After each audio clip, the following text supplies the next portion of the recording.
আমাদের আশেপাশে আমরা অসংখ্য মানুষকে দেখি, তারা নিজেদের জীবন নিয়ে ব্যস্ত রয়েছে। এদের মধ্যে থেকেও কয়েকজন ব্যক্তি আছে যারা তাদের নিজেদের কাজে পটু, তারা অনেক রকমের কাজ পারে।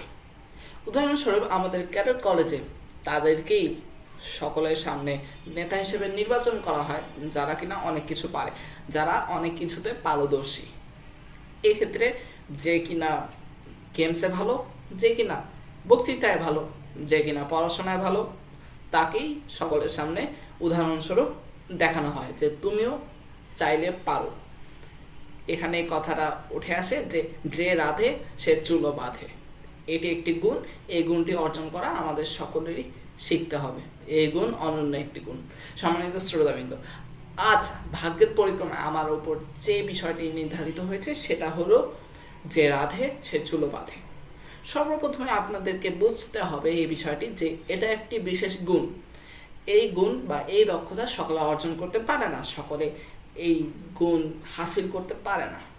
কারণ এই গুণ হাসিল করার জন্য দরকার অনেক পরিমাণে কষ্ট, যে কষ্ট সকলে করতে পারে না।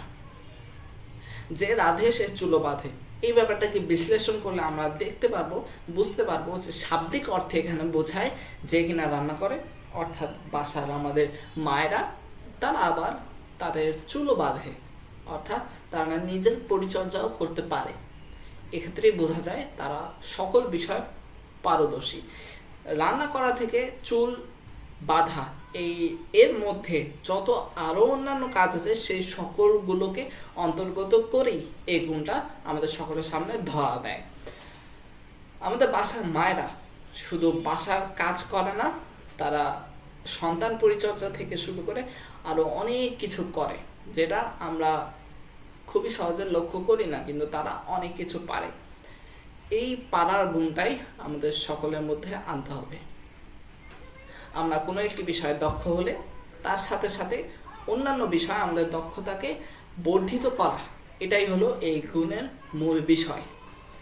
এই গুণ অর্জন করতে হলে আমাদেরকে সময়ের সম্পর্কে মিতব্যয়ী হতে হবে। আমাদের সময়কে অপচয় করা যাবে না, আমাদের সময়কে ভালো করে ব্যবহার করতে হবে। আমরা নির্দিষ্ট পরিমাণে নির্দিষ্ট লক্ষ্য নির্ধারণ করতে হবে। সর্বপ্রথমে এই লক্ষ্য হতে হবে বিভিন্ন কিছু নিয়ে, অর্থাৎ আমরা কোনো এক জায়গায় গান শিখবো, কোনো এক জায়গায় নাচ শিখবো, কোনো এক জায়গায় পড়াশোনা করবো, কোনো এক জায়গায় বক্তৃতা শিখবো, কোনো এক জায়গায় নিজের ইংলিশ এর ভালো করব।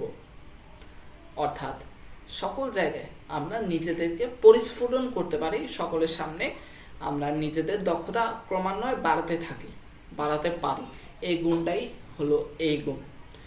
যে কিনা দেখা গিয়েছে এমন ইতিহাসে, যে কিনা নিজের জন্যে সকল রান্না করতে পারে, সেই কিনা আবার দেশকে নেতৃত্ব দিতে পারে। এমন অনেক নেতা আমাদের চোখের সামনে রয়েছে। যে কিনা ভালো কথা বলতে পারে, সেই আবার দেশের শাসনভারে রয়েছে। এখানে অনেক বিষয় রয়েছে। যে রাধে সে চুলো বাঁধে, এই ব্যাপারটি শুধু আমাদের দেশীয় ব্যাপারে নয়, আমাদের প্রত্যেকের জীবনের সাথে জড়িত। অর্থাৎ আমাদেরকে বিভিন্ন সময় বিভিন্ন কাজ করতে হয়, বিভিন্ন প্রয়োজনে বিভিন্ন কিছু শিখতে হয়। এই শেখাটাকে অব্যাহত রাখা এবং শেখার মাধ্যমে নিজের দক্ষতা বৃদ্ধি করার সাথে সাথে নিজেকে অন্যদের চেয়ে উঁচু মাকামে নিয়ে যাওয়া, এটাই হলো এই গুণের মূল বিষয়। এই গুণ অত্যন্ত সুন্দর এবং অনেক ভালো একটি গুণ। কারণ এই গুণ যে গুণাধারী, অর্থাৎ যার কাছে এই গুণ আছে, তাকে সকলে এই সমাজের মর্যাদা দান করে, এটা আমরা সকলেই জানি। এই বলে আমি বক্তব্য এখানেই শেষ করব যে এই গুণ অর্জন করার লক্ষ্যে আমাদের সব থেকে বড় হাতিয়ার হলো কষ্ট। যে কিনা বেশি কষ্ট করতে পারবে তার কাছেই থাকবে এই গুণ। ধন্যবাদ সবাইকে।